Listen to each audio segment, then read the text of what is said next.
নমস্কার বন্ধুরা, আমার চ্যানেলে আপনাদের সবাইকে স্বাগত। আজকে অসাধারণ একটা জিনিস আপনাদের সঙ্গে শেয়ার করব। সেটা হলো আমাদের মেদিনীপুরে ঐতিহ্যবাহী গয়না বড়ি। খুব সহজ পদ্ধতিতে বানাবো, চলুন দেখে নেওয়া যাক কিভাবে বানাচ্ছি। বড়িটা দেওয়ার আগে আগে থালাটা আমি তৈরি করে নেব। এখানে নিয়েছি পোস্ত।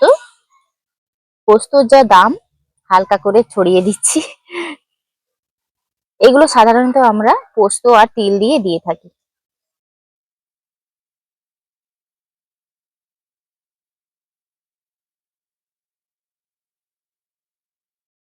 এইভাবে সমানভাবে ছড়িয়ে নিয়েছি, প্রতিটা থালা এইভাবে তৈরি করে নেব। দুটো ডাল মিশিয়ে আজকে বড়িটা দেব, মসুর ডাল আর বিউলির ডাল। মসুর ডালটাও বেটে নিয়েছি আর বিউলির ডালটাও বেটে নিয়েছি। যেহেতু মসুর ডালের মধ্যে কোনো আঠালো ভাব নেই, তার কারণে অল্প একটু এখানে বিউলির ডাল মেশাতে হবে। এই যে অল্প একটু এর সঙ্গে নিয়ে নিচ্ছি। এই ডালটাকে হাত দিয়ে ফেটিয়ে নেব।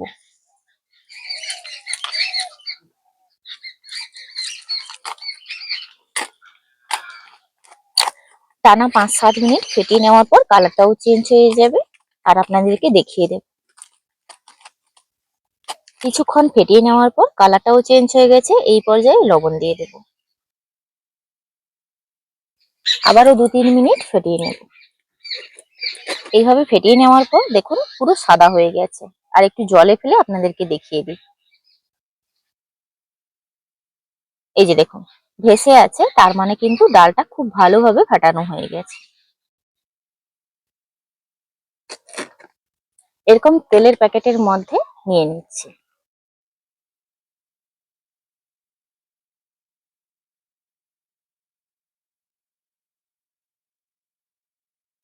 হাফ নিচ্ছি। এটাও আমি ওইভাবে ফেটিয়ে নিচ্ছি। এটা বেশিক্ষণ লাগবে না। লবণটা দিয়ে দিচ্ছি।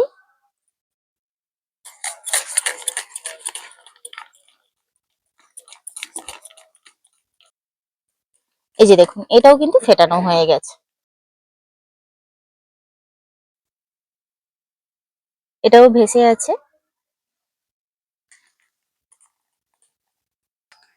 সমানভাবে আরেকটাও কিন্তু নজেল যুক্ত প্লাস্টিকের প্যাকেট নিয়েছি।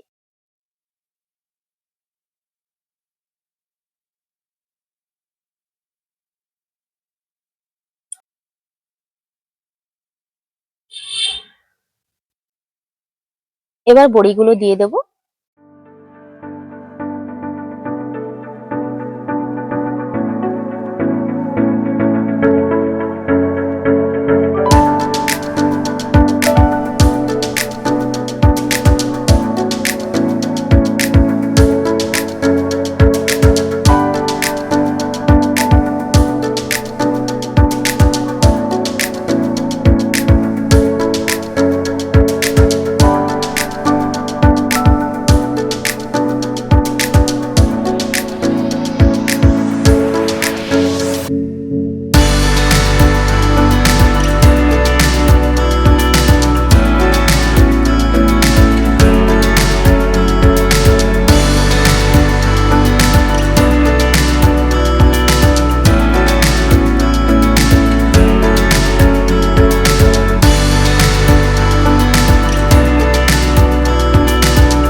একটা থালা বানিয়ে নিয়েছি, পরপর আর বাকি থালাগুলো বানিয়ে নেব।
বড়িগুলো সব বানিয়ে নিয়েছি, 3টে থালা বানিয়েছি। আমরা নিয়মিত মানে প্রত্যেক দিন অল্প অল্প করে ভিজিয়ে এগুলো বানিয়ে থাকি, কারণ কি একসঙ্গে দিলে ভালো হয় না। তো অল্প অল্প দিতেও সুবিধা, বাড়তেও সুবিধা। যেহেতু এই নকশা বড়ি বা গয়না বড়ি আমরা হাতে বেটে দিলে রেজাল্টটা ভালো পাওয়া যায়, মেশিনে বাটা ততটা ভালো হয় না। তো এইভাবে দিয়ে নিয়েছি, এবার রোদে দিয়ে দেবো। এইভাবে রোদে দিয়ে দিচ্ছি, আর এগুলো তো হালকা রোদে বেশি ভালো হয়। খুব চড়া রোদ হলে ঢাকনা দিয়ে দিতে হয়, একটা পাতলা সুতির কাপড় ঢাকা দিয়ে দিতে হয়, না হলে কিন্তু বড়িগুলো ওপর থেকে ফেটে যাওয়ার চান্স থাকে। তো এরকম হালকা রোদে কিন্তু গয়না বড়ি খুব ভালো হয়। আর এই বড়ি শুকনোর পরে ভেজে খাওয়া বলুন বা শুকনো দেওয়ার পরে আমি আমার চ্যানেলে অনেকবারই দিয়ে থাকি।